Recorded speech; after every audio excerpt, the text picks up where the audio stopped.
Hi, friends. This is the reading lesson for second grade. We are going to read the story called The Blind Men and the Elephant. It is on page 6 in your new booklet called Many Characters, Many Points of View. And make sure that you have a pencil and a highlighter as well.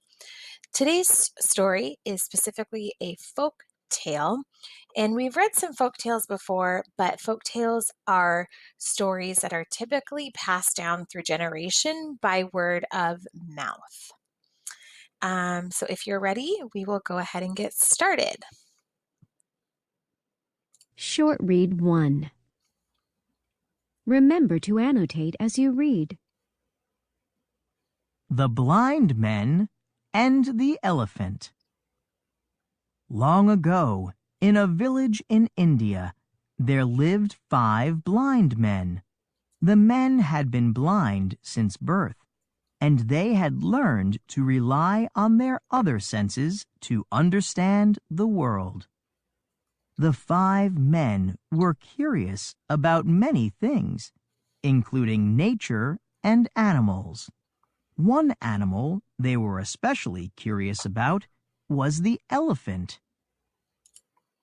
All right, so let's grab our highlighters and let's highlight what we find to be important so far.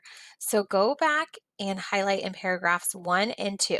This would be a good time to highlight the characters that you've met so far and the setting where the story takes place and maybe what the main thing that we're going to be reading about is. So go ahead and do that now.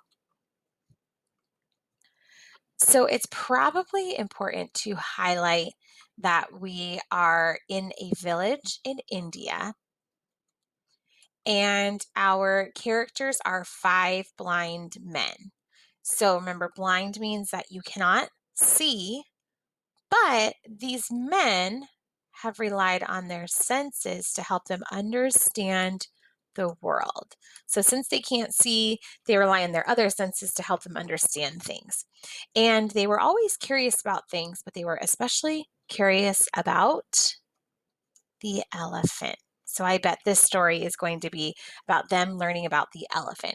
If you highlighted more than that, that is totally fine. Let's go ahead and keep reading. One day, some villagers took the 5 men to the Raja's palace, where an elephant was kept. The Raja was a kind and wise ruler. He encouraged the men to examine the elephant and learn more about it. Okay, so let's go ahead and highlight in paragraph 3 really quick. So they get the opportunity to learn about this elephant at the Raja's palace, right? And the Raja it says that he's a kind and wise ruler,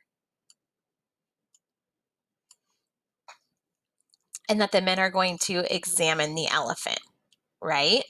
So now what we're going to read how each men interpret or understand the elephant by using their sense of touch.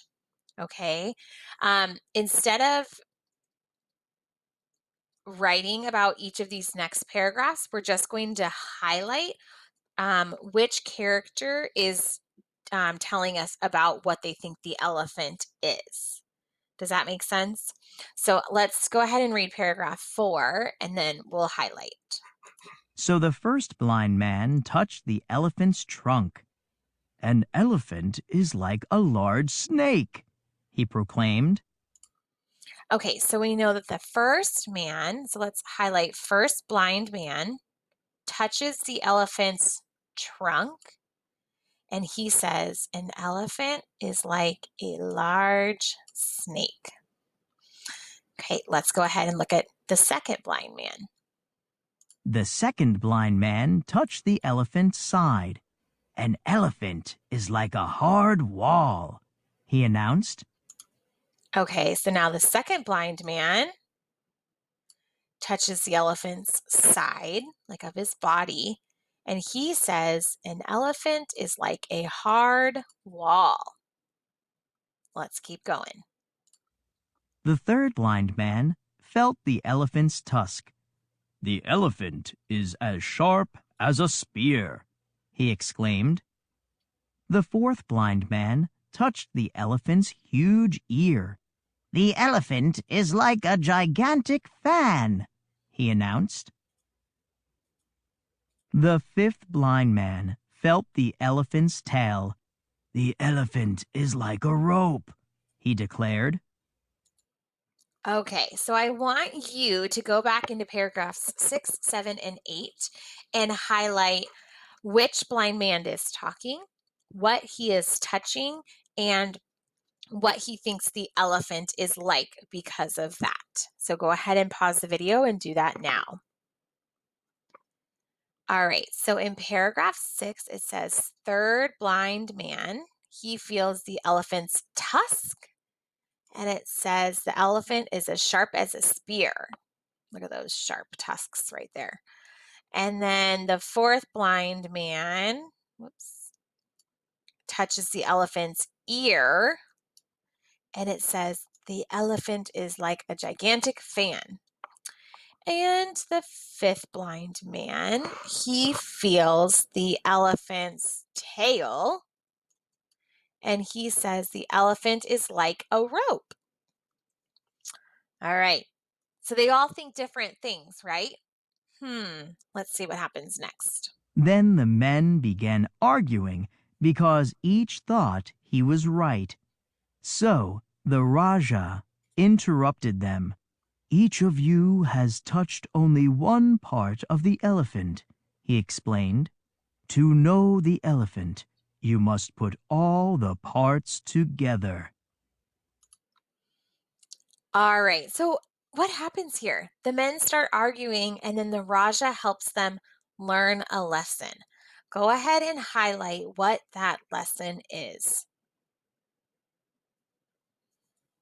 So he says to know the elephant, you must put all the parts together.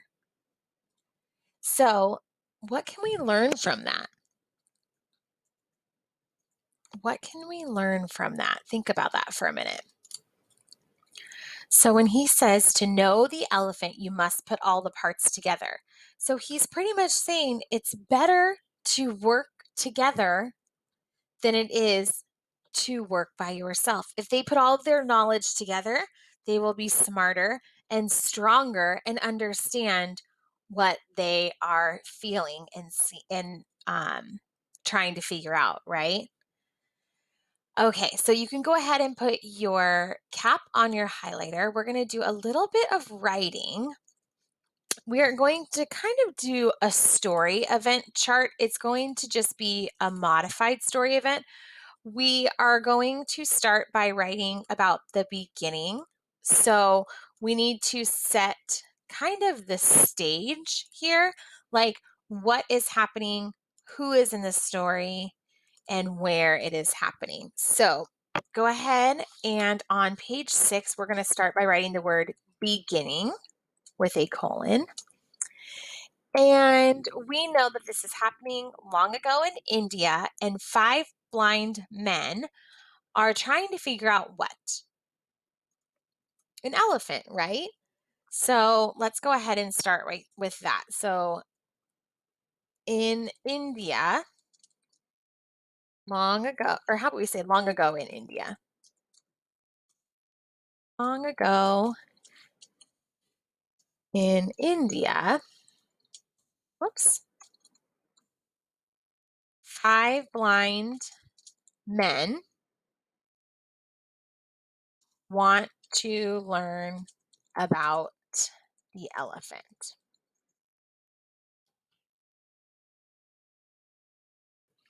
Now, in the middle of the story, we kind of learn about each of the blind men and what they think the elephant is like. So, in a normal story events chart, we would write about the middle, but we did some really good highlighting about saying which man touched what and what he thought it was like. So, we're actually only going to write a beginning and an end. So on page 9, we're going to write, whoops, the ending story event. So go ahead and write end with a colon. And they learn this lesson from the Raja, right? So let's say the Raja, and that needs to be capitalized because he's the ruler, explains that they must what? Look back to that last sentence in paragraph 9 that we highlighted. That they must put their knowledge, what they learned, together. Good.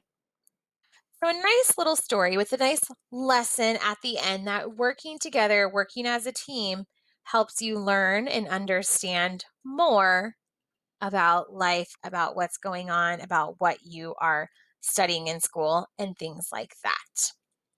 All right, that's it for our reading lesson today. Great job today, friends. We'll see you later.